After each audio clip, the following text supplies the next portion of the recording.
Et maintenant, je passe la parole à Ghislaine Joachim-Arnaud, militante de combat ouvrier en Martinique et candidate sur la liste lutte ouvrière aux élections européennes.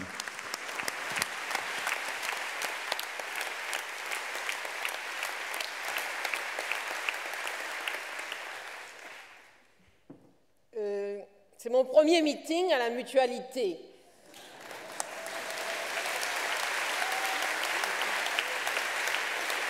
Donc, je dirais comme Arlette, travailleuses, travailleurs, bonsoir.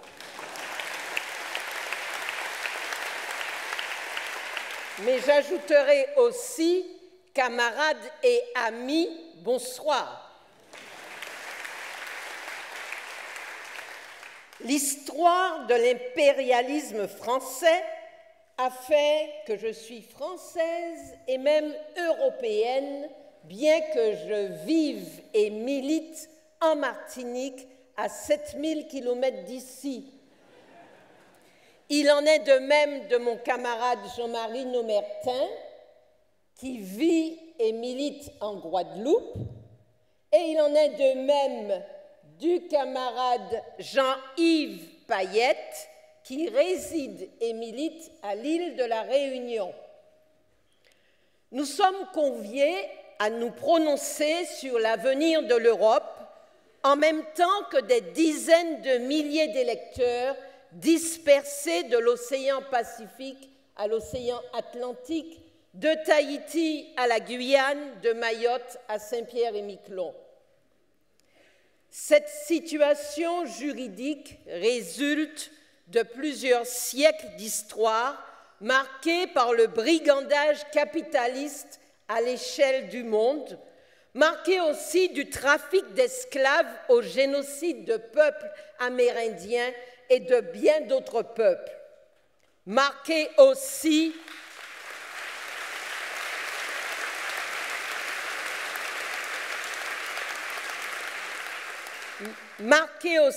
par l'économie de plantation à laquelle nombre de ces peuples dispersés ont dû participer, certainement pas de leur gré, mais contre leur gré. Et c'est tout cela qui a construit la grande fortune de la bourgeoisie française. Alors, notre présence sur la liste, c'est une protestation contre ce passé et surtout contre la façon dont ce passé se perpétue encore aujourd'hui de multiples manières, ne serait-ce que parce que les parasites les plus riches qui vivent sur les terres des Antilles dites françaises sont les descendants des anciens propriétaires d'esclaves. Oh, l'esclavage de l'ancien temps a été remplacé par une autre forme d'esclavage, l'esclavage salarial. Mais la domination sociale est toujours exercée par une minorité mélangeant actionnaires des grandes sociétés modernes et descendants d'esclavagistes. Eh bien, malgré la dispersion des confettis qui restent de l'ancien empire colonial français, les opprimés des Antilles jusqu'à la Polynésie, en passant par la Réunion ou Mayotte, ont en commun d'être des exploités et des opprimés.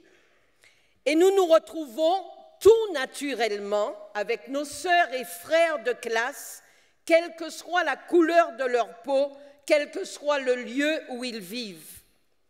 L'Union européenne, les différents gouvernements français, les différents dirigeants politiques de nos régions veulent nous faire croire à longueur de temps que nous devons tout à la soi-disant manne européenne comme à celle de l'État français. Nous serions non seulement des assistés de la France, mais aussi ceux de l'Europe. Nous ne serions plus que des estomacs gavés avec un entonnoir par lequel couleraient les millions de l'Europe. Les assistés, oui, il y en a, mais ce sont les capitalistes, les classes riches qui reçoivent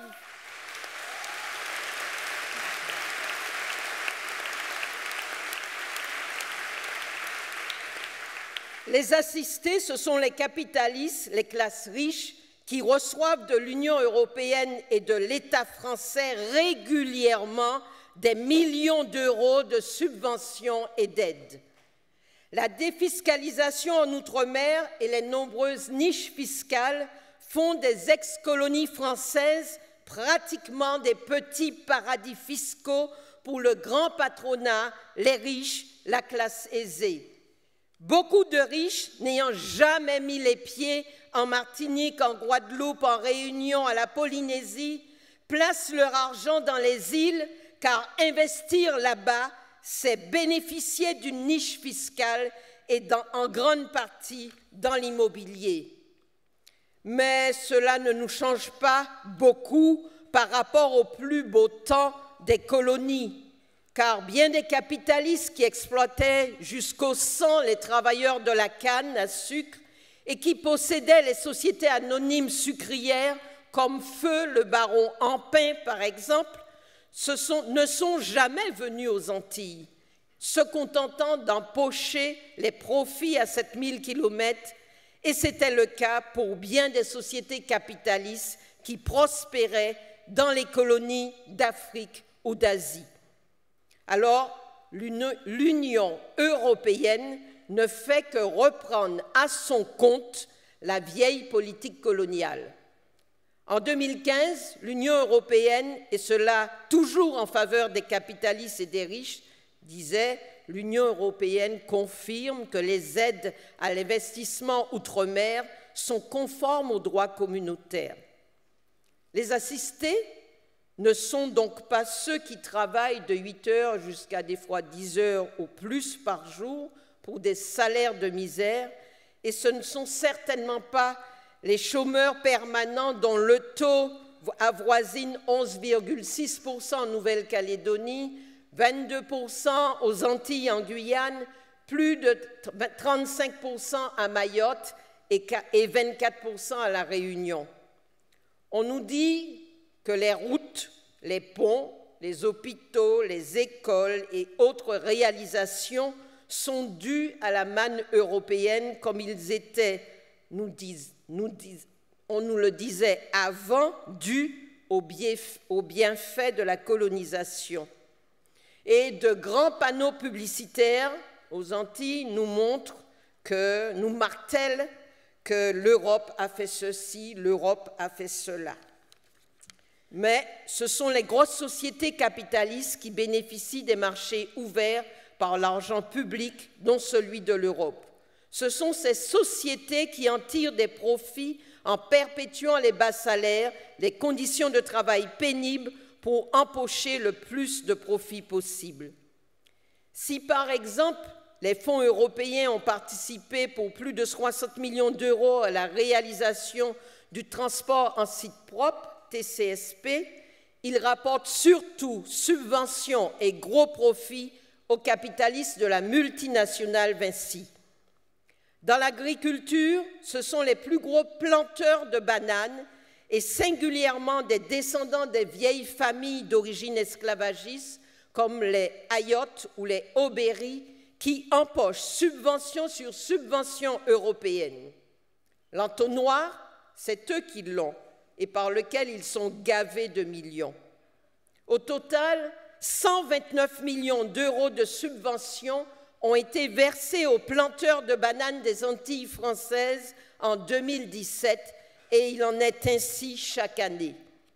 Ce sont les plus gros planteurs qui perçoivent le plus gros des subventions car elles sont versées au prorata de la surface plantée et de la production.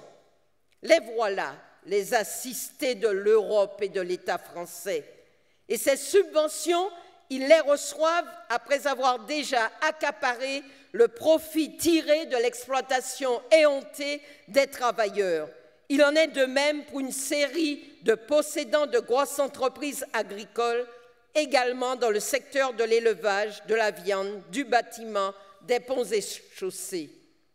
Certains gros planteurs aux Antilles sont même déçus qu'il n'y ait pas plus de cyclones et de grands vents, car après, ils empochent à ces occasions toutes sortes d'aides et de subventions européennes supplémentaires et mettent leurs travailleurs en chômage technique. La grève des ouvriers de la banane en 2017 en Guadeloupe a mis en lumière les conditions de travail infernales des ouvriers sur les plantations et le non-respect de leurs droits les plus élémentaires. Port de plusieurs tonnes de régime de bananes à bras d'homme sur plusieurs kilomètres à effectuer à pied, ainsi chaque jour, sans compter le non-respect par les patrons de certains jours fériés et des heures de travail légales.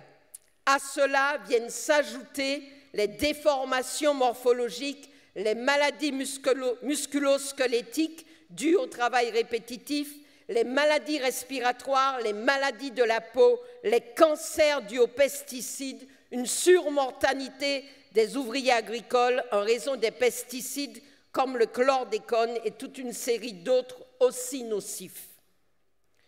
Ce n'est que par leur lutte constante que les ouvriers agricoles parviennent à se faire respecter un peu plus face à leurs patrons et à freiner la dégradation de leurs conditions de travail. Dans l'outre-mer, les séquelles coloniales qui s'ajoutent à l'exploitation capitaliste ordinaire suscitent des luttes ouvrières fortes depuis de nombreuses années et des poussées de fièvre sociale. Ce fut le cas en Guadeloupe, en Réunion, en Martinique, en 2009. Et ce fut le cas aussi en mars, avril, mai 2017, lorsque les travailleurs de Guyane et la population laborieuse ont déclenché une révolte générale contre la dégradation de leurs conditions de travail et de vie. C'est dans l'île de la Réunion que le mouvement des Gilets jaunes a pris le plus d'ampleur. Aux Antilles, les grèves sont fréquentes, durent parfois longtemps.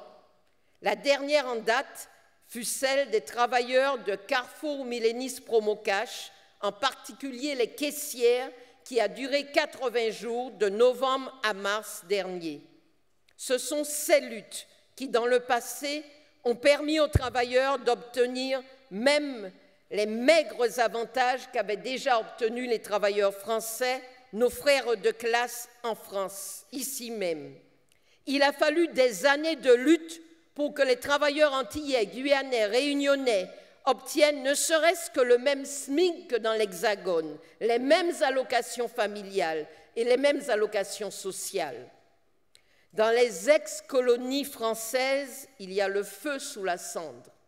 Ce sont des brûlots sociaux qui s'enflamment périodiquement, comme lors du dernier mouvement de 2009 que nous avons connu aux Antilles et à La Réunion.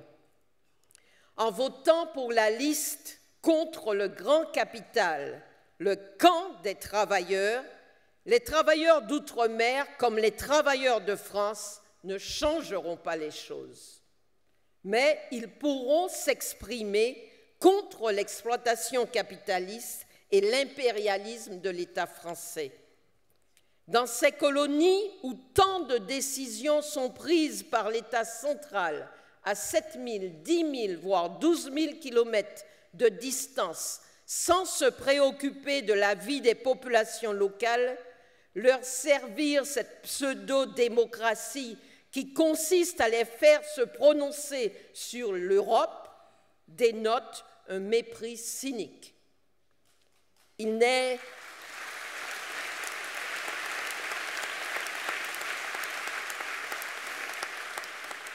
alors pas surprenant que les populations d'outre-mer ne se sentent pas concernées par ces élections. Et cela se traduit par une abstention record à l'élection européenne dans les pays d'outre-mer. 90% d'abstention en Guadeloupe et en Guyane, 88% en Martinique, 80% en Réunion lors des dernières élections européennes. Ce mépris pour les confettis de l'ex-empire colonial français, eh bien, nous pouvons le retourner à l'envoyeur en le lui faisant savoir, et cela dans son propre jeu électoral faussement démocratique. Nous, c'est-à-dire les travailleurs, nous les membres des classes populaires, travailleurs, jobbers, chômeurs, retraités, petits paysans, petits marchands, parce que c'est nous qui subissons le plus ce mépris, pas seulement lors des élections européennes, mais tous les jours, parce que les exploités, les plus dominés, ceux qui subissent le plus le racisme et les séquelles coloniales, c'est nous.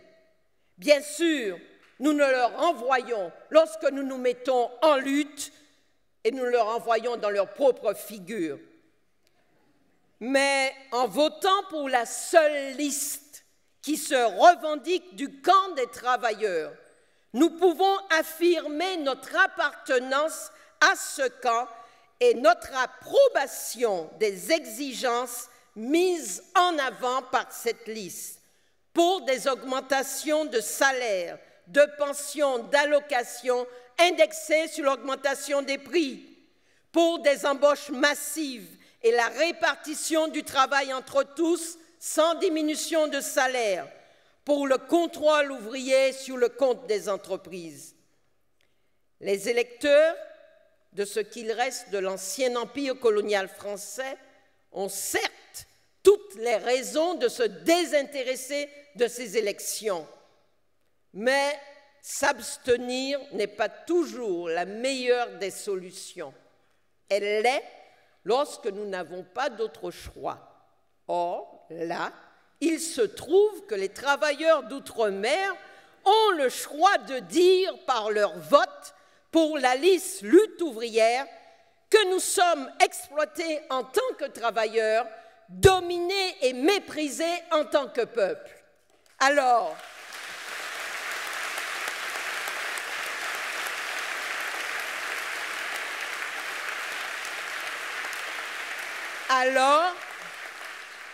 disons-le en mettant un bulletin pour la seule liste qui milite pour la fin du système capitaliste, la liste lutte ouvrière contre le grand capital, le camp des travailleurs.